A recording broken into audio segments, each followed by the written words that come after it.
So what are we really talking about? We're talking about a mind change, which is, in America, when health care was a given, health care was a giveaway for employers, and health care was of little cost, it didn't matter, because the cost was paid for. It didn't matter where you went. It didn't matter that one provider was more successful, more efficient, cheaper than another provider, because it was not transparent. That as you and I certainly grew up in this generation, we never asked that question. We never asked, what does it cost? What's the quality of the care? What's the outcome going to be? As we have gotten more sophisticated, as the costs have gone up, we are now in an environment where we must ask those questions, and because of market forces, I think healthcare providers increasingly recognize they've got to provide the information, because if they're going to be the choice of employers and for those insurance plans, they need to be to the standard. So what we have going on now are hospitals. I'll use them as my example at the moment, but it is also true for clinics and sole practitioners and for nursing homes or anyone else who's in the business. How good are you? What's your outcomes? What's it cost? Measure health care just like you measure widgets. And there is reason to pursue that.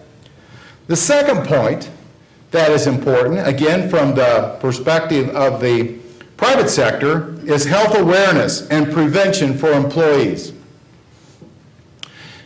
Employers increasingly are not being complacent about their employees' health.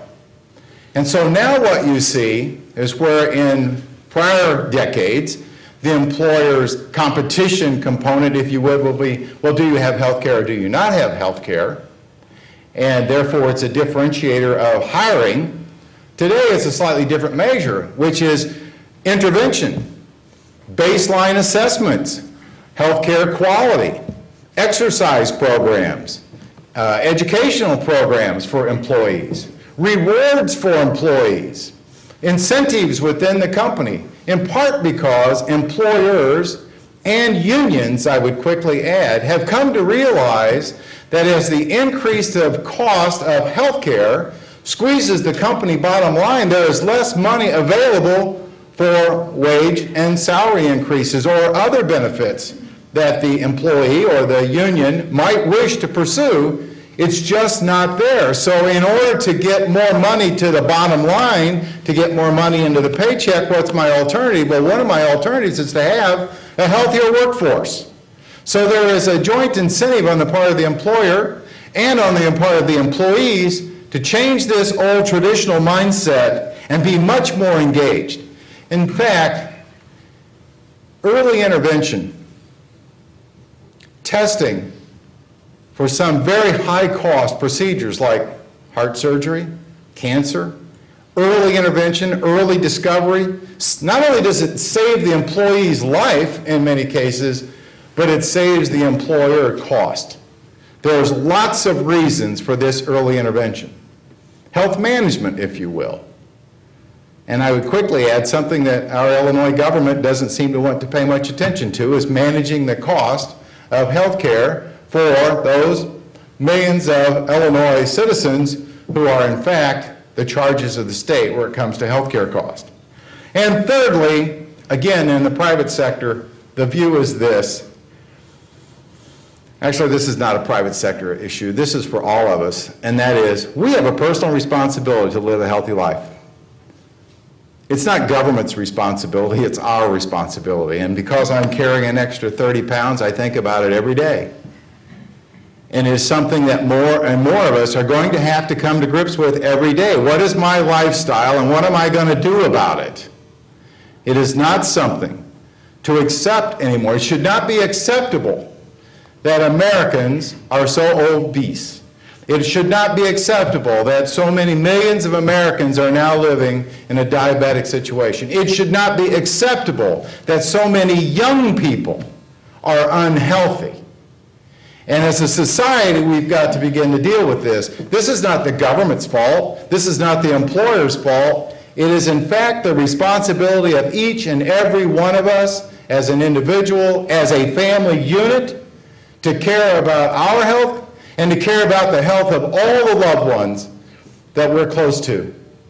And that societal change is going to be fundamental in what we have to confront as a nation as we wrestle with these healthcare issues. Now let me talk about government's role.